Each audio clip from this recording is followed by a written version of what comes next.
Self makeup alert. So first of all hydrating moisturiser apply ಮಾಡಿಕೊಂಡೆ. ಅದಾದಮೇಲೆ strap cream mix ಮಾಡ್ಕೊಂಡಿರೋ ಅಂಥ BB cream apply ಮಾಡಿಕೊಂಡೆ. ಪ್ರೈಮರ್ನ ಸ್ಕಿಪ್ ಮಾಡಿದ್ದೀನಿ because my skin was feeling really dry ಅಂತ. ಅದಾದಮೇಲೆ it was followed by Mac compact powder and powder blush. Next powder ಬ್ಲಷ್ನೇ ನಾನು ಐ ಶ್ಯಾಡೋ ಆಗಿ ಯೂಸ್ ಮಾಡಿಕೊಂಡೆ because I wanted to keep it really simple. ಅದಾದಮೇಲೆ ಬ್ರೋ ಡಿಫೈನ್ ಮಾಡಿಕೊಂಡೆ, eyebrows define ಮಾಡಿಕೊಂಡೆ powder ಪ್ರಾಡಕ್ಟಲ್ಲಿ.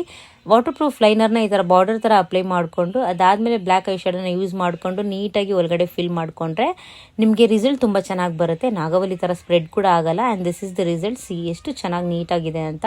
ಇದಾದಮೇಲೆ as usual matte lipstick peachy red shade, ಇದು ಚೆನ್ನಾಗಿದೆ. And it was followed by lip liner little bit darker shade, ಅಂದರೆ brown lip ಲೈನರಲ್ಲಿ shading ಥರ ಮಾಡಿ ಓಂಬ್ರೆ ಎಫೆಕ್ಟ್ ಕೊಟ್ಟೆ. So this is it. Very very simple. ಸಣ್ಣ ಪುಟ್ಟ ಫಂಕ್ಷನ್ಗೆ ಇಲ್ಲ ಯಾವುದಾದ್ರು ಕಾರ್ಪೊರೇಟ್ ಫಂಕ್ಷನ್ಸ್ಗೆ ಇಲ್ಲಾಂದರೆ ಆಫೀಸ್ಗೂ ನೀವು ಈ ಥರ ರೆಡಿಯಾಗಿ ಹೋಗ್ಬೋದು. It looks really really simple. And ಬೊಟ್ನ ನೀವು ಸ್ಕಿಪ್ ಮಾಡ್ಬೋದು, ಸ್ಯಾರಿ ಹಾಕ್ಕೊಂಡಿದ್ದೀನಿ ಅದಕ್ಕೆ ಬೊಟ್ಟು ಹಾಕ್ಕೊಂಡೆ. And Yes, Tata.